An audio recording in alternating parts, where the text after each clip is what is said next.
Hi hello నమస్తే, నేను మీ Gopi. Welcome back to our channel. ఈరోజు మన వచ్చరికి పొలిటికల్ అనలిస్ట్ ఎమ్మంది రామారావు గారు ఉన్నారు. సార్ నమస్తే సార్. నమస్తే సార్, రేపు 12వ తారీఖు అనగా రేపు ఒక్కరోజు గ్యాప్. ఈ గ్యాప్ లో పలు రాష్ట్ర ముఖ్యమంత్రులు సీఎం చంద్రబాబు గారి ప్రమాణ స్వీకారానికి అయితే హాజరు కాబోతున్నారంట. సో ఇందులో భాగంగా వైఎస్ఆర్సీపీ అగ్రనేత ఎవరైతే ఉన్నారో జగన్మోహన్ రెడ్డి గారు కూడా ఈ ప్రమాణ స్వీకారానికి హాజరయ్యే అవకాశాలు అయితే ఎక్కువ కనిపిస్తున్నాయి, బయట వార్తలు వస్తున్నాయి. ఆయనకు కూడా పిలిపి అయితే వెళ్ళిందంట. సో ఆయన డేట్ ఆయన వస్తారని కొన్ని వార్తలు అయితే బాగా వినిపిస్తున్నాయి. డేట్ కూడా ఫిక్స్ అయిందంట, టైం కూడా ఫిక్స్ అయిందంట. సో ఈ వచ్చే వార్తల్లో ఎంత నిజం అంటారు? ఇవన్నీ స్పెక్యులేషన్స్ అన్నమాట, ఊహగానే. వస్తే బాగుంటది కదా సార్? లేదు, జగన్మోహన్ రెడ్డి గారు ఇలాగొస్తే ఇద్దరు శత్రువులు. ప్రథమ శత్రువు ఎవరంటే పవన్ కళ్యాణ్. ఎవరికి? జగన్మోహన్ రెడ్డి. పవన్ కళ్యాణ్ అంతే కదా. నీ కోటలు బద్దల కొడతాం, నిన్ను పాతాళానికి తొక్కకపోతే నా పేరు పవన్ కళ్యాణే కాదు అన్నాడు కదా. మరి అంతకంటే శత్రువు ఎవరు ఉంటారు? కోటలు బద్దలు కొట్టేవాడు. నీ పవన్ కళ్యాణ్ గారు మొన్న గెలిచిన తర్వాత జగన్ గారి మీద మాకు ఏమైనా వ్యక్తిగత కక్షలు లేవని చెప్తున్నాడు కదా. ఇవన్నీ రాజకీయాలండి. ఇప్పుడు పవన్ కళ్యాణ్ ని జగన్మోహన్ రెడ్డి వచ్చి పొగిడినప్పుడు కూడా రాజకీయమే కదా. హార్ట్ఫుల్ గా ఆయన సామ్రాజ్యమే కూలిపోయింది. 151 మంది మ్యాండేట్ తో క్యాన్వాలో వెళ్తుంటే ఎలా ఉంటుందండి ఆయన తాలూకు వైభవం? మళ్ళీ ఆ వైభవాన్ని చూస్తాడా అనుమానమే మనకి. కనుక జగన్మోహన్ రెడ్డి రాడు, కేసీఆర్ కూడా రాడు. అంత ముందు కేసీఆర్ వచ్చాడు. అవును, కేసీఆర్ వచ్చాడు, తమిళనాడు సీఎం ఇద్దరు వచ్చారు. ఆ కేసీఆర్ వచ్చాడు, తమిళనాడు సీఎం వచ్చాండి. మోదీ వచ్చాడు కదా. మోదీ రాలా. మీకు చెప్పింది ఏంటంటే, నేను అమరావతి శంకుస్థాపన జరిగినప్పుడు యాక్చువల్గా రాకూడదు. ఎందుకంటే కేసీఆర్ కి చంద్రబాబుకి పడదు కాబట్టి పార్టీ పెట్టాడు. ఆయన ఉద్యమం అన్నారు, అది కలిసి వచ్చిన కాలం అయిపోయింది అనుకోండి. మరి మా మాట వరుసకి పిలిస్తే వచ్చాడు కదా, అది రాజకీయం మాట. ఇప్పుడు రాడంటున్నాను నేను. ఇప్పుడు కేసీఆర్ పిలిచిన రాడు, జగన్మోహన్ రెడ్డి పిలిచిన రారు వాళ్ళు. ఎందుకంటే ఆల్ ద బెస్ట్ అంటారు. లేకపోతే ఇప్పుడు ట్విట్టర్లు ఉన్నాయి కదా, ట్విట్టర్లో ఒక వేదిక ఏంటండి ఇట్లాంటి ఇప్పుడు కార్యక్రమాలు బాగా ఉన్నప్పుడు ఒక ట్విట్టర్ వేదిక. మనం వచ్చి చెప్పడము, లేకపోతే లేఖాముఖంగా చెప్పడము, వీడియో ముఖంగా. టెక్నాలజీ పెరిగిపోయింది కదా, వీడియో ముఖంగా చెప్పడం మంచిది. కానీ ఓ ట్విట్టర్లో టైప్ చేసి పడేస్తే నువ్వు చేసావు, ఇంకెవడో చేశాడు, ఎవరు తెలుసు. అంతే కదా. అందువల్ల వీళ్ళు రారండి, వీళ్ళు తప్పకుండా రారు. ఇంకా ఈసారి మాత్రం ప్రమాణ స్వీకారం చాలా వైభవంగా జరుగుతుంది. అంటే ఈ గెలుపు నా దృష్టిలో చెప్పాలంటే ఆంధ్రదేశంలో ప్రజలదండి. ప్రజా వ్యతిరేకత వచ్చింది. తర్వాత తెలుగుదేశంలో, జనసేనలో వాళ్ళు పడిన కష్టం ఎవరు పడలేదండి. ముఖ్యంగా జనసేనకే నేను పడుగుతాను అనమాట నేను. ఎందుకంటే జనసేన వీర మహిళలు వాళ్ళు పోట్లాడినంతగా ఎవరు పోట్లాడలేదండి. ఎన్నో అవమానాలు, ఎన్నో నిష్ఠూరాలు, ఎన్నో దెబ్బలు, ఇంట్లో ఆర్థికంగా కష్టాలు, నష్టాలు ఎంత అయినప్పుడు కూడా చెల్లించకుండా పార్టీని కనిపెట్టుకుంటూ ఉంటూ వాళ్ళ డబ్బులు ఉండే కాదు, ఇంట్లో పస్తులు అయినప్పుడు వెళ్ళిపోతుంటాడు మాట జనం. మన పవన్ కళ్యాణ్ వస్తుంది వెళ్ళిపోవాలి అంతే. ఇంట్లో డబ్బులు ఉన్నాయా లేవా, ఇంట్లో సరుకులు ఉన్నాయా లేవా కాదు. కనుక వాళ్ళ నిజంగా ప్రజల మాట, పవన్ కళ్యాణ్ వచ్చినట్టయితే మంచి రోజులు వస్తాయి, మన కష్టాలు తీరిపోతాయి, మనకు ఉద్యోగాలు వస్తాయి, మన పరిశ్రమలు వస్తాయి అంటే బాగా నమ్మకం. ఈరోజు చంద్రబాబు నాయుడిని చూసి ఎవరు అంతగా ఓటేయలేదు, నేను ధైర్యంగా చెప్పగలను. ఇందులో ముమ్మాటికి కూడా పవన్ కళ్యాణ్ చూసే ధైర్యంగా ఓటేశారు అన్నమాట. అందువల్ల వీళ్ళందరూ వస్తారు, చాలా వైభవంగా ఉంటుంది. ప్రమాణ స్వీకారాలు అయిపోతాయి. అంటే ప్రమాణ స్వీకారాలు అయ్యే ముందే ఆలోచించుకోవాలి.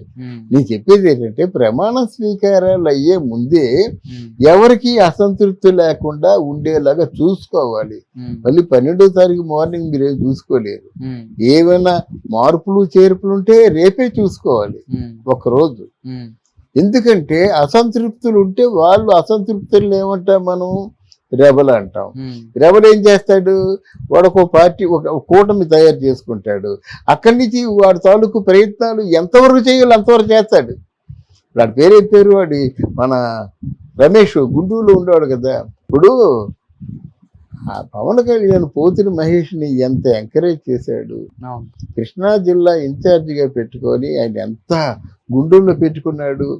పైగా నీకు సీటు అకామిడేట్ చేయలేనని ఆయన ఎక్స్క్యూజ్ మీ అని కూడా అడిగారు కదా. వాడు ఏమైపోయాడు? రెబల్ అయిపోయి ఏం చేశాడు? ఆగమేఘల మీద వైసీపీకి ఇక్కడికి వచ్చేసాడు. ఎక్కడికి? వైసీపీకి వచ్చేసాడు. వైసీపీకి వచ్చేసి ఇప్పుడు చూసారా ఆయన మీద ఎన్నైతే చెప్పాలో. అసలు పవన్ కళ్యాణ్ సతీమణి ఇక్కడ లేదనే చెప్పాడు. అందుకోసమే బయట తీసుకొచ్చి చెంపదెబ్బ కొట్టాడు కదా. ఎన్ని మాటలు చెప్పాలో అన్ని మాటలు చెప్పాడు. చివరికి అనేది అయ్యాడు. వైసీపీలో ఏ స్థానం లేదు. అక్కడ మళ్ళీ జనసేనకి వెళ్ళాడు. చరిత్రలో ఒక ద్రోహిగా మిగిలిపోతాడన్నమాట. అంటే ఇవన్నీ ఎందుకు వస్తాయంటే అసంతృప్తుల్ని మీరు పెంచుకోవద్దు. సాధ్యమైనంత వరకు కష్టపడి పనిచేసే వాళ్ళకి మంచి అవకాశాలు ఇవ్వాలి. ఫర్ ఎగ్జాంపుల్ పిఠాపురంలో వరం గారు పనిచేశారండి. ఆయనకి ఎమ్మెల్సీ ఇవ్వాలి, మంత్రి పదవి ఇవ్వాలి, లేకపోతే ఆవిడ ఊరుకోడు. అలాగే మన రామకృష్ణరాజు గారు ఉన్నారండి, అదే రఘురామకృష్ణరాజు గారు ఉన్నారండి. ఆయనకి చాలా ఒక మీడియా ఎడిటర్కి ఉండేటువంటి నాలెడ్జ్ని సేకరించుకున్నాడు. ఒక 5 సంవత్సరాల పాటు ఎన్నో కష్టాలు పోచి రన్ చేశారు కదా. ఆయనకి ఏమిస్తే రుణం తీరుతుందండి? అది ఆలోచించాలి.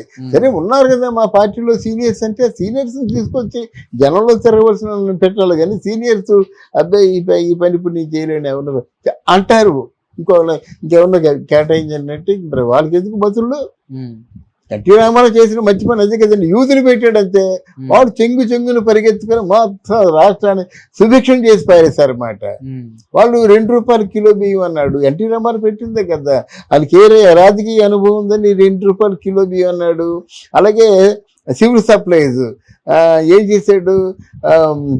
అందరికి కూడా సరిపడినంత రేషన్, ఇవన్నీ ఆయన ముందు చూపుతోని పేదవారి కడుపు నింపాడు. అలాంటిది వీళ్ళు కూడా ఏదైనా విశేషం రేపు మెగా డిఎస్సి ఎన్ని ఉద్యోగాలకి అది చూసుకోవాలి. మెగా డిఎస్సి ప్రకటించడం కాదు, కల్పించాలి. విశాఖపట్నం ఐటీ హబ్ అన్నాడు కదా, ప్రకటించడం కాదు, కల్పించాలి. మీరేమి ప్రామిసులు చేసి మీ సీట్లలో మీరు కూర్చుందాము, ఏదో పైగా ఫారెన్ వెళ్ళిపోదాము, మూడీ దగ్గరికి వెళ్ళి చక్కెరలు కొడదామంటే కుదరదు.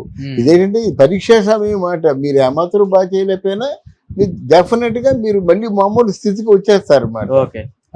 ఇక్కడ చాలా కీలకమైన అంశం ఒకటేనండి. వాళ్ళకి అసంతృప్తి ఉంటే వాళ్ళు డామినేట్ చేసేస్తారండి.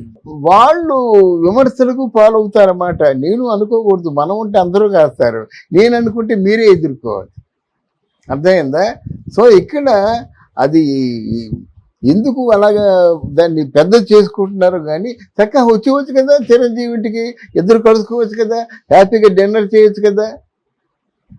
అందరూ ఇప్పుడు పవన్ కళ్యాణ్ వీళ్ళందరూ హ్యాపీగా ఎలాగైతే కలుసుకొని ఆనందం పంచుకున్నారో వీళ్ళు పంచుకోవచ్చు కదా. పవన్ కళ్యాణ్కి ఏమో షేక్ హ్యాండ్ ఇవ్వచ్చు కదా.